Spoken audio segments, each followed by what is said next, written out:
while the left continue their assault on charter schools and school choice programs. A huge win this week for parents as Republican Arizona Governor Doug Ducey signed the most expansive school choice law in the nation that will benefit all of Arizona's K-12 students, making Arizona the leading state for educational freedom. Here to discuss this and other efforts to take back our schools is Corey DeAngelis.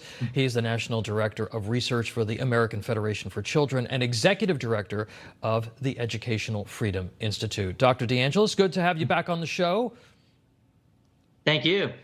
This is a big win, and I guess congratulations to you. I know this is something that you've been talking about and pushing for a long time. Talk to us about how this bill helps students and parents have choice in education. This is a monumental victory. In fact, this win is the biggest school choice victory in U.S. history. Every single family in Arizona, which is over 1 million students in the state, will be able to take their kids' education dollars to the education provider of their choosing, whether that's a public school, a charter school, a private school, or a home-based education option. This is the gold standard of educational freedom. And when Doug Ducey signed this into law, he just cemented Arizona as the #1 state for school choice and parental rights in education in the nation. So this is a huge victory. It's a great time to be a school choice advocate and a parent. You know, this is about accountability for public schools. If your school is failing, you don't like what they're teaching, you don't like that option, you can take those tax dollars that you pay and you can then utilize those resources to go someplace else, which doesn't exist in a lot of other states. In Virginia, the state constitution there actually requires that charters get a sign-off from the school board, most of which are controlled by the unions. But now Governor Glenn Youngkin in Virginia is advancing a workaround to that and introducing something called lab schools in Virginia. Doctor, what are lab schools and how will that help provide more options for parents? Yeah, these are basically kind of like charter schools, but they can be approved by universities. So this provides another avenue for families to seek out educational opportunities.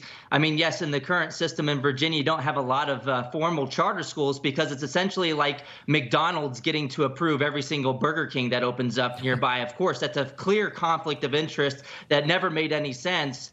But these lab schools are a step in the right direction. But I would say that Glenn Youngkin should take it a step further and push for the type of reform that happened in Arizona, which is something called an education savings account program. Have the money follow the child. In fact, the Virginia House just passed an ESA bill, the gold standard of school choice policy, just earlier this year. It died in the Senate where there's a Democrat-led chamber, but that can change going forward. And it's about time Virginia and every other state follows Arizona's lead to fund students as opposed to systems. And talking about charter schools, President Biden's war on charter schools continued this week with new regulations that will make it harder for that popular school choice option. This is despite the fact that studies consistently show charters outperforming public schools, particularly in the inner city. Talk to us a little bit about these new regulations and what they do to try to throw up roadblocks to charters. Yeah, this is a way to protect the monopoly and the teachers' unions who disproportionately donate to Democrats. I mean, if you look at AFT, for example, Randy Weingarten's union, the second largest teachers' union in the U.S., in the latest election cycle in 2022, they've over about 99.99% of their campaign contributions have gone to Democrats as opposed to Republicans. So this is why you can see the Biden administration protecting the status quo at the expense of parents. But some of the regulations have some ridiculous requirements, for example, like providing evidence of oversubscription of the government-run schools in the area, which doesn't make any sense. And then also other types of policies as well, which, look, the parents should be the ones determining what types of schools open and close. Right. And it's true that charter schools and school choice is at support for these policies are an all-time high. So this is not going to help Biden and the Democrats in the midterms or in 2024 either. Dr. DeAngelis, I was discussing this earlier in the show, the sexualization of the classrooms in public schools, drag shows for elementary school kids, radical gender ideology being discussed, incredibly graphic, sexual content being given to young elementary school age children. Some folks might think that these are isolated incidents. I know that you're tracking this as well. It seems to be far more widespread. Talk to us about what parents should be watching out for here and what they can do.